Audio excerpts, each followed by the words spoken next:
शांताकारं भुजंगशयनं पद्मनाभं सुरेशं विश्वाधारं गगन सदृशं मेघवर्णं शुभांगं लक्ष्मीकांतं कमलनयनं योगिभिर्ध्यानगम्यं वंदे विष्णु भवभयहरं सर्वलोकैकनाथं। मंगलम भगवान विष्णु मंगलम गरुड़ध्वज मंगलम पुंडरीकाक्ष मंगलाय तनोहरि। ओम नमो भगवते वासुदेवाय। आज का दिन आप सभी के लिए मंगलमय हो।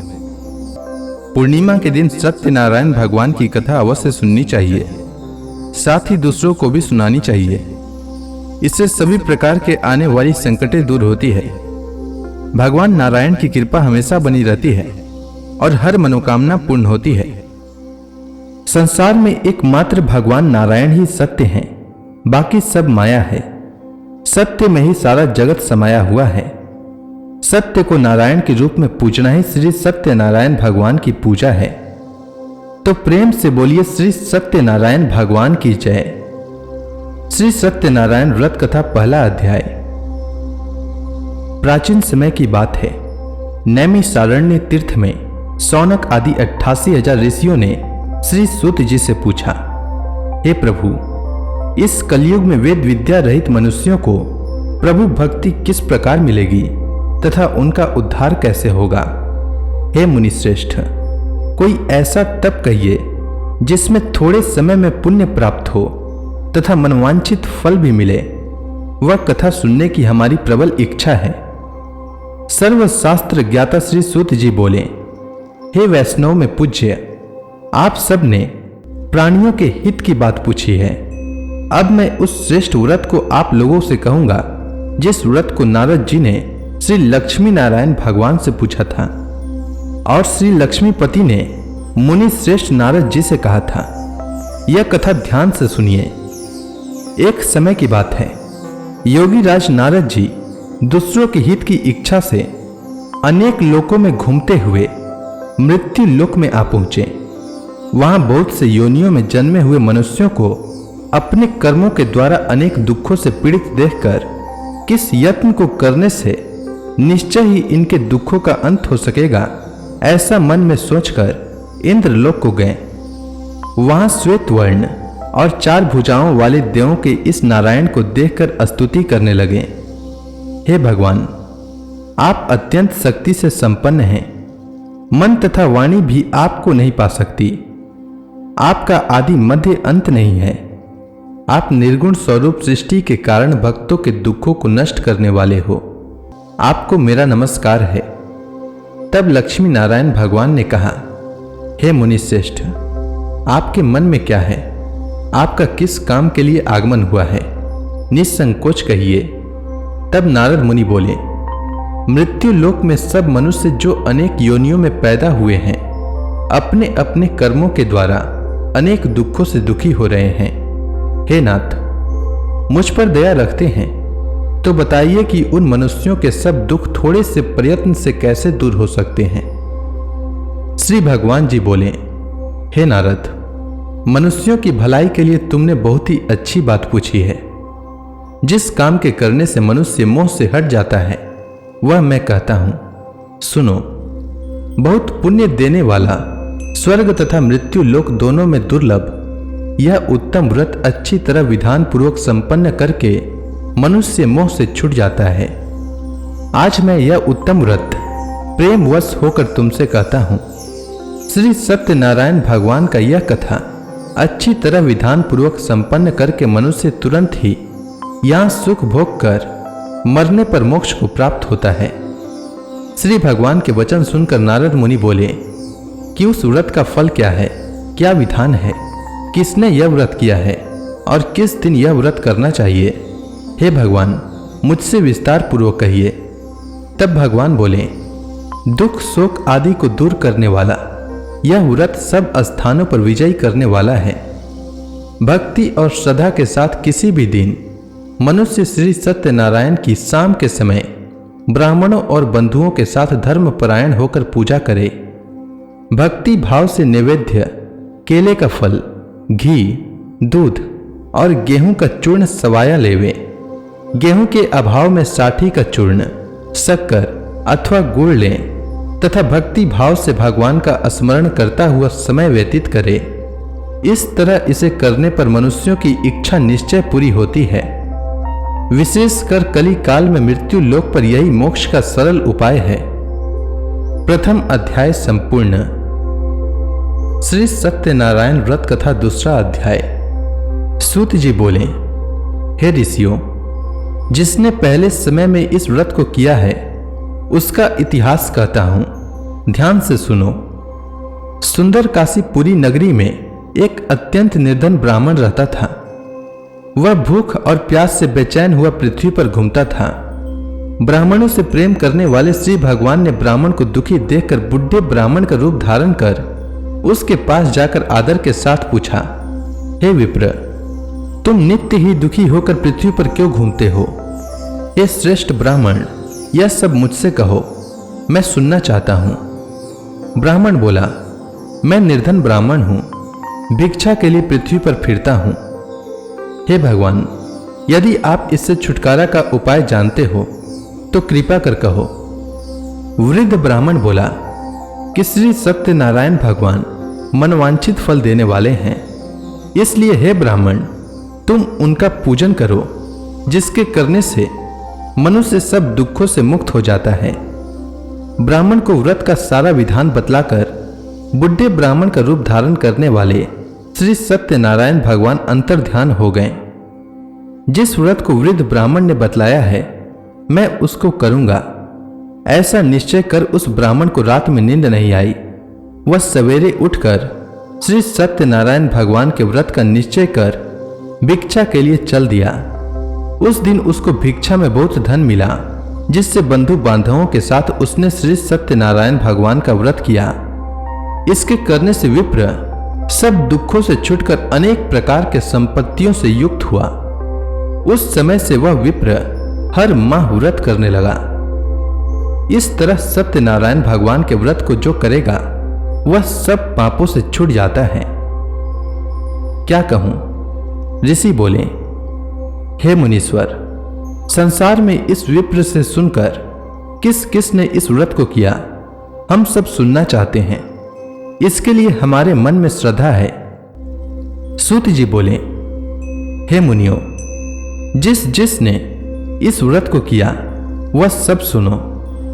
एक समय एक वृद्ध ब्राह्मण धन और ऐश्वर्य के अनुसार बंधु बांधवों के साथ व्रत करने को तैयार हुआ। उसी समय एक लकड़ी बेचने वाला बुढ़ा आदमी आया और बाहर लकड़ियों को रखकर विप्र के मकान में गया। प्यास से दुखी होकर लकड़हारा उनको व्रत करते देखकर विप्र को नमस्कार कर कहने लगा कि आप यह किसका पूजन कर रहे हैं और इस व्रत को करने से क्या फल मिलता है, कृपा करके मुझसे कहिए। ब्राह्मण ने कहा, सब मनोकामनाओं को पूर्ण करने वाले यह श्री सत्यनारायण भगवान का व्रत है। इनकी ही कृपा से मेरे यहाँ धन धान्य आदि की वृद्धि हुई है। विप्र से इस बारे में जानकर लकड़हारा बहुत प्रसन्न हुआ। भगवान का चना अमृत ले और भोजन करने के बाद अपने घर को गया। लकड़हारे ने अपने मन में इस प्रकार का संकल्प किया कि आज ग्राम से लकड़ी बेचने से जो धन मिलेगा उसी से श्री सत्यनारायण भगवान का उत्तम व्रत करूंगा। यह मन में विचार कर वह बुढ़ा आदमी लकड़ियां अपने सिर पर रखकर जिस नगर में धनवान लोग रहते थे वह ऐसे सुंदर नगर में गया। उस रोज वहां पर उसे उन लकड़ियों का दाम पहले दिनों से चौगुना मिला और प्रसन्न होकर पके केले की फली, शक्कर, घी, दुग्ध, दही और गेहूं का चूर्ण इत्यादि श्री सत्यनारायण भगवान के व्रत की कुल सामग्रियों को लेकर अपने घर गया। फिर उसने अपने भाइयों को बुलाकर विधि के साथ भगवान जी का पूजन और व्रत किया। उस व्रत के प्रभाव से वह बुढ़ा लकड़हारा धन पुत्र आदि से युक्त हुआ और संसार के समस्त सुख भोग कर बैकुंठ को चला गया। दूसरा अध्याय संपूर्ण। श्री सत्यनारायण व्रत कथा तीसरा अध्याय। श्री सूत जी बोले, हे ऋषि मुनियों, अब मैं आपको आगे की कथा सुनाता हूँ। प्राचीन समय में कनकपुर में उल्का मुख नामक एक बुद्धिमान तथा सत्यवादी राजा राज्य करता था। वह प्रतिदिन मंदिर में जाकर श्री सत्यनारायण भगवान की पूजा करता था और निर्धनों को खूब अन्न, वस्त्र और धन दान करता था। उसकी पत्नी सुभद्रा बहुत सुशील थी। वे दोनों हर महीने श्री सत्यनारायण भगवान का व्रत करते थे। श्री सत्यनारायण की अनुकंपा से उनके महल में धन संपत्ति के भंडार भरे थे। उनकी सारी प्रजा बहुत आनंद से जीवन यापन कर रही थी। एक बार राजा और रानी बहुत से लोगों के साथ जब भद्रशिला नदी के किनारे श्री सत्यनारायण भगवान की पूजा कर रहे थे तो नदी के किनारे एक बड़ी नौका आकर ठहरी। उस नाव में एक धनी व्यापारी यात्रा कर रहा था। वह बहुत सा धन कमाकर अपने नगर को लौट रहा था। उसका सारा धन उस नाव में रखा हुआ था। नाव से उतरकर व्यापारी राजा के पास पहुंचा। राजा को पूजा करते देख उसने कहा, हे राजन, आप इन सब लोगों के साथ मिलकर किसकी पूजा कर रहे हैं? इस पूजा के करने से मनुष्य को क्या लाभ होता है? राजा ने व्यापारी से कहा, हम हर पूर्णिमा को सत्यनारायण भगवान का व्रत करते हैं और फिर पूजा अर्चना के बाद भगवान का प्रसाद लोगों को बांटकर स्वयं भी प्रसाद ग्रहण करते हैं। सत्यनारायण भगवान की पूजा से निसंतान को संतान प्राप्त होता है और दुखियों के दुख दूर होते हैं। राजा की बात सुनकर व्यापारी ने कहा, हे राजन, मैं श्री सत्यनारायण भगवान का व्रत करना चाहता हूं। कृपया मुझे इस व्रत को करने की विधि बताएं। राजा ने व्यापारी को सत्यनारायण व्रत की पूरी विधि बताई। राजा ने व्रत कथा सुनने के बाद व्यापारी को भी प्रसाद दिया। श्री सत्यनारायण भगवान का स्मरण करते हुए व्यापारी ने प्रसाद ग्रहण किया और वापस लौटकर अपनी पत्नी लीलावती से कहा, हमारी कोई संतान नहीं है। कनकपुर के राजा उल्का मुख ने मुझे बताया है कि श्री सत्यनारायण भगवान का व्रत करने और उनकी कथा सुनने से सभी मनोकामनाएं पूर्ण होती है। यदि सत्यनारायण भगवान की अनुकंपा से हमारे कोई संतान हुई तो मैं श्री सत्यनारायण भगवान का व्रत अवश्य करूंगा। व्यापारी के ऐसा निश्चय करने के कुछ समय बाद लीलावती गर्भवती हो गई। 10वें महीने में उसने एक सुंदर कन्या को जन्म दिया। व्यापारी ने पुत्री जन्म पर बहुत खुशियां मनाई, लेकिन सत्यनारायण भगवान का व्रत नहीं किया। जब उसकी पत्नी लीलावती ने अपने पति से श्री सत्यनारायण भगवान का व्रत करने के लिए कहा तो वह बोला, अभी क्या जल्दी है, मैं इधर व्यापार में बहुत व्यस्त हूं, मुझे अभी फुर्सत नहीं है। जब अपनी बेटी बड़ी हो जाएगी और इसका विवाह करूंगा तो मैं अवश्य श्री सत्यनारायण भगवान का व्रत करूंगा। अपने पति के वचन सुनकर लीलावती चुप रह गई। व्यापारी की कन्या कलावती शुक्ल पक्ष की चंद्रमा की तरह तेजी से बड़ी होने लगी। पलक झपकते ही 16 वर्ष बीत गए। एक दिन व्यापार में बहुत सा धन कमाकर घर लौटे व्यापारी ने अपनी बेटी को सहेलियों के साथ उपवन में देखा तो उसे उसके विवाह की चिंता होने लगी। व्यापारी ने कलावती के लिए सुयोग्य वर ढूंढने के लिए अपने सेवकों को दूर दूर के नगरों में भेजा। व्यापारी के सेवक कंचनपुर नगर में पहुंचे। उस नगर में उन्होंने एक वणिक पुत्र को देखा। वणिक का बेटा अत्यंत सुंदर और गुणवान था। सेवकों ने वापस लौटकर व्यापारी को उस वणिक के बेटे के बारे में बताया। व्यापारी उस सुंदर लड़के को देखकर बहुत प्रसन्न हुआ और कलावती का विवाह बहुत धूमधाम से उसके साथ कर दिया। दहेज में उस वणिक पुत्र को बहुत सा धन दिया। कलावती का विवाह भी हो गया, लेकिन व्यापारी ने श्री सत्यनारायण भगवान का व्रत नहीं किया। लीलावती ने अपने पति से कहा, हे नाथ, आपने कलावती के विवाह पर श्री सत्यनारायण भगवान का व्रत करने का निश्चय किया था, अब तो आपको व्रत कर ही लेना चाहिए। पत्नी की बात सुनकर व्यापारी ने कहा, अभी तो मैं अपने दामाद के साथ व्यापार पर जा रहा हूं। व्यापार से लौटने पर श्री सत्यनारायण भगवान का व्रत पूजा अवश्य करूंगा। यह कहकर व्यापारी ने कई नावों में सामान भरा और अपने दामाद तथा सेवकों के साथ व्यापार के लिए निकल पड़ा। उस व्यापारी द्वारा बार बार व्रत का निश्चय करने और फिर व्रत न करने से सत्यनारायण भगवान क्रोधित हो गए और व्यापारी को दंड देने का निश्चय किया। व्यापारी अपने दामाद के साथ रत्नसारपुर में पहुंचकर व्यापार करने लगा। एक दिन कुछ चोर महल से चोरी करके भाग रहे थे। सैनिक उनका पीछा कर रहे थे। भागते हुए चोरों ने सैनिकों से बचने के लिए चोरी का धन अवसर पाकर व्यापारी की नाव में छुपा दिया। खाली हाथ चोर आराम से भाग गए। चोरों का पीछा करते हुए सैनिक व्यापारी के पास पहुंचे। उन्होंने व्यापारी की नाव की तलाशी ली तो उन्हें राजा का चोरी किया गया धन मिल गया। तब सैनिक व्यापारी और उसके दामाद को बंदी बनाकर राजा के पास ले गए। राजा ने उन दोनों को बंदी गृह में डाल दिया और उनका सारा धन ले लिया। श्री सत्यनारायण भगवान के प्रकोप से उधर लीलावती पर भी मुसीबतों का पहाड़ टूट पड़ा। उसके घर में चोरी हो गई और चोर सारा धन चुरा कर ले गए। घर में खाने के लिए अन्न भी नहीं बचा था। भूख प्यास से व्याकुल होकर व्यापारी की बेटी कलावती एक ब्राह्मण के घर गई। उस ब्राह्मण के घर में श्री सत्यनारायण भगवान की व्रत कथा हो रही थी। उसने भी वहां बैठकर व्रत कथा का श्रवण किया और प्रसाद लिया। घर लौटकर कलावती ने अपनी मां लीलावती को सारी बात बताई। कलावती से श्री सत्यनारायण भगवान की व्रत कथा की बात सुनकर लीलावती ने भी व्रत करने का निश्चय किया। अगले दिन लीलावती ने अपने परिवार और आसपास के लोगों के साथ श्री सत्यनारायण भगवान की पूजा की। पूजा के बाद सबको प्रसाद बांटकर स्वयं भी प्रसाद ग्रहण किया। लीलावती ने अपने पति और दामाद के घर लौट आने की मनोकामना से श्री सत्यनारायण भगवान का व्रत किया था। लीलावती के विधि पूर्वक व्रत करने और प्रसाद ग्रहण करने से श्री सत्यनारायण भगवान ने प्रसन्न होकर उसकी मनोकामना पूरी की। उन्होंने राजा चंद्रकेतु को स्वप्न में दर्शन देकर कहा, हे राजन, व्यापारी और उसका दामाद बिल्कुल निर्दोष है।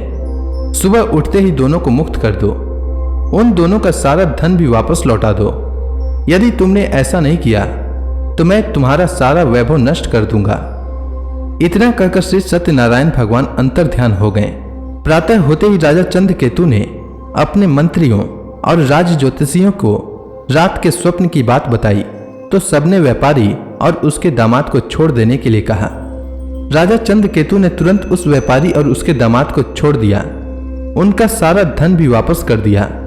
इस प्रकार श्री सत्यनारायण भगवान की अनुकंपा से व्यापारी और उसका दामाद दोनों खुशी खुशी अपने नगर की ओर चल दिए। तृतीय अध्याय समाप्त।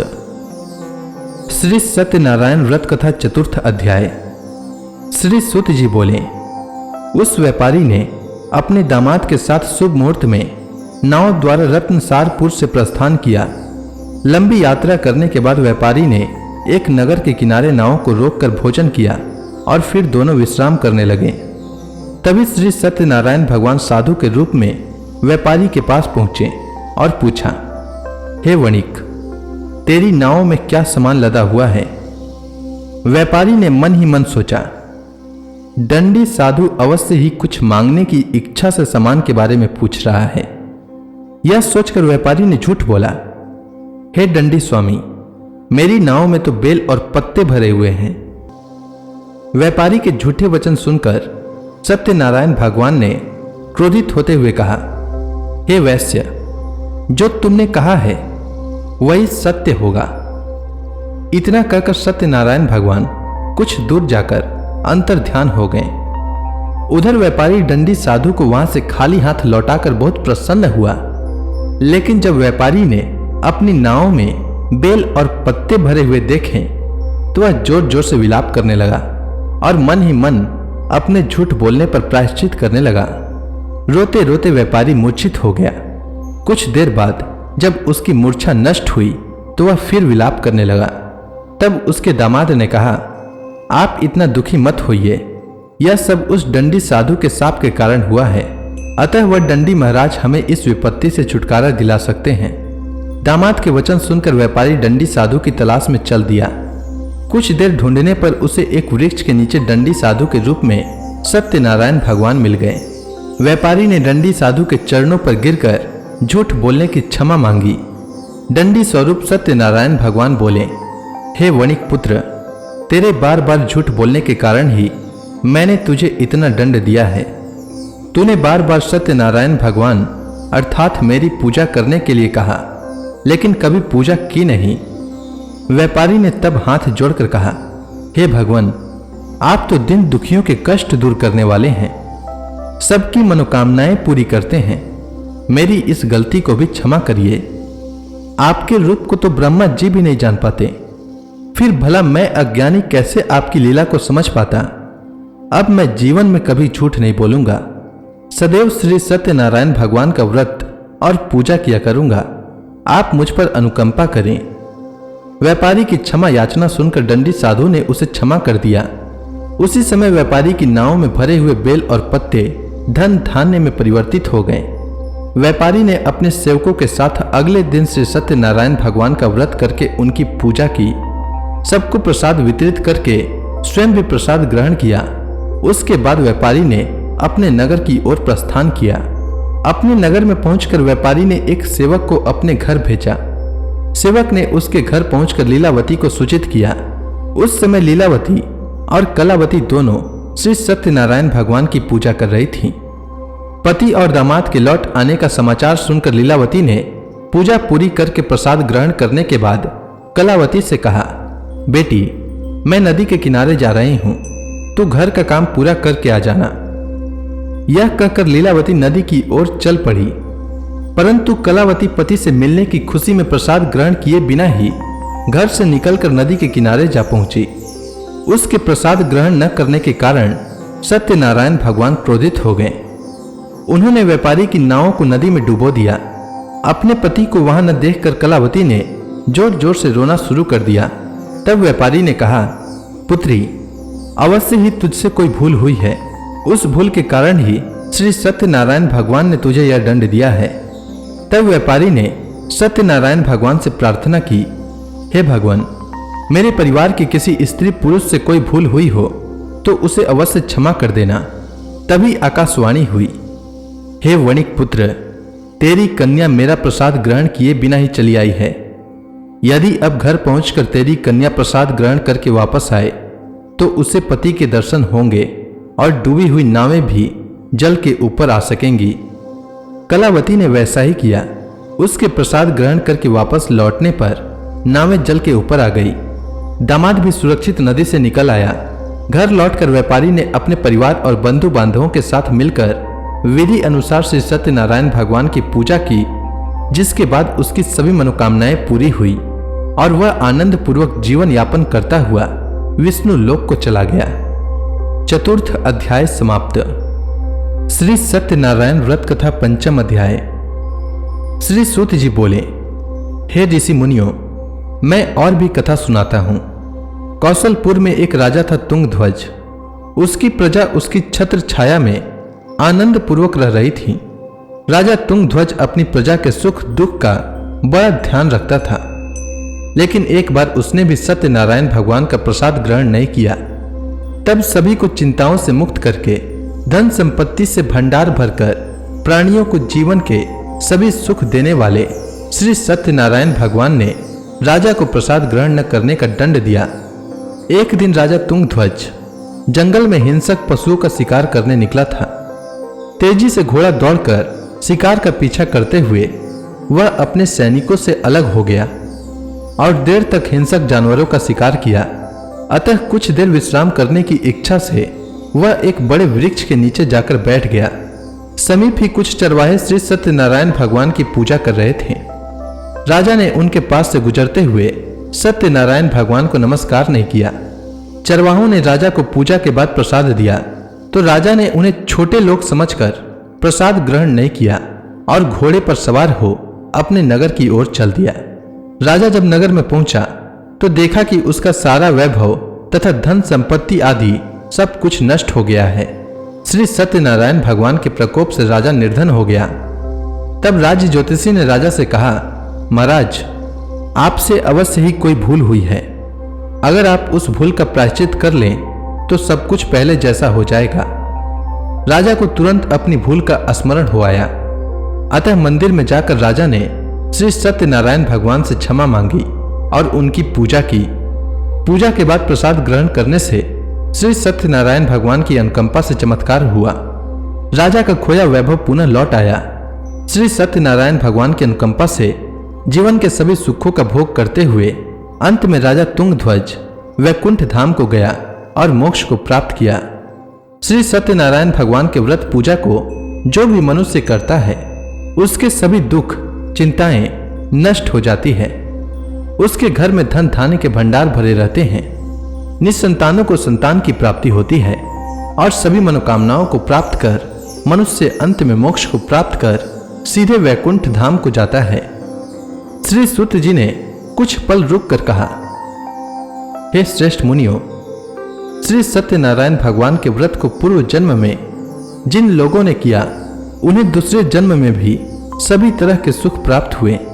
वृद्ध सतानंद ब्राह्मण ने पूर्व जन्म में सत्यनारायण का विधिवत व्रत किया तो दूसरे जन्म में सुदामा के रूप में भगवान की पूजा करते हुए अंत में मोक्ष को प्राप्त कर वैकुंठ धाम को चला गया। उल्का मुख राजा अगले जन्म में राजा दशरथ के रूप में मोक्ष को प्राप्त करके वैकुंठ को गए। व्यापारी ने मोर ध्वज के रूप में जन्म लिया और अपने पुत्र को आरे से चिरकर भगवान की अनुकंपा से वैकुंठ को प्राप्त किया। राजा तुंग ध्वज अगले जन्म में मनु के रूप में जन्म लेकर भगवान का पूजा पाठ करते हुए लोकप्रिय होकर सत्कर्म करते हुए मोक्ष को प्राप्त कर वैकुंठ धाम को चले गए।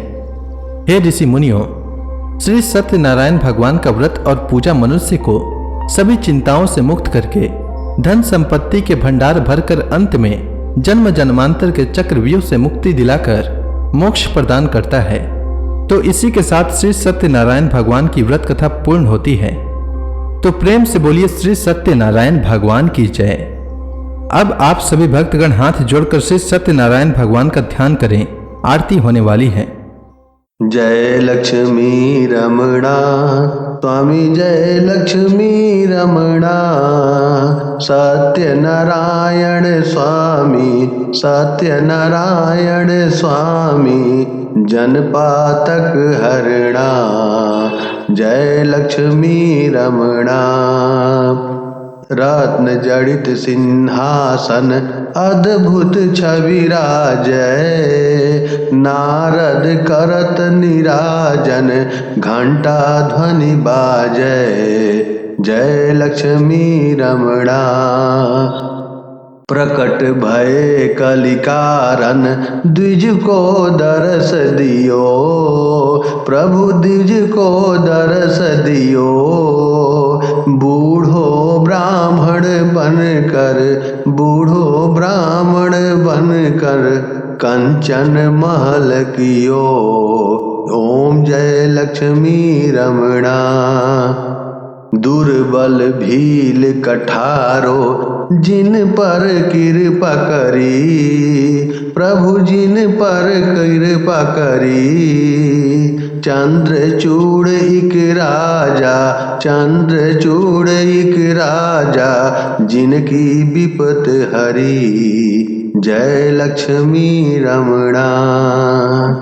वैश्य मनोरथ पायो श्रद्धा तज दिन्ही, प्रभु श्रद्धा तज दिन्ही, सो फल भाग्यो प्रभु जी, सो फल भाग्यो प्रभु जी, फिर स्तुति किन्ही, जय लक्ष्मी रमणा।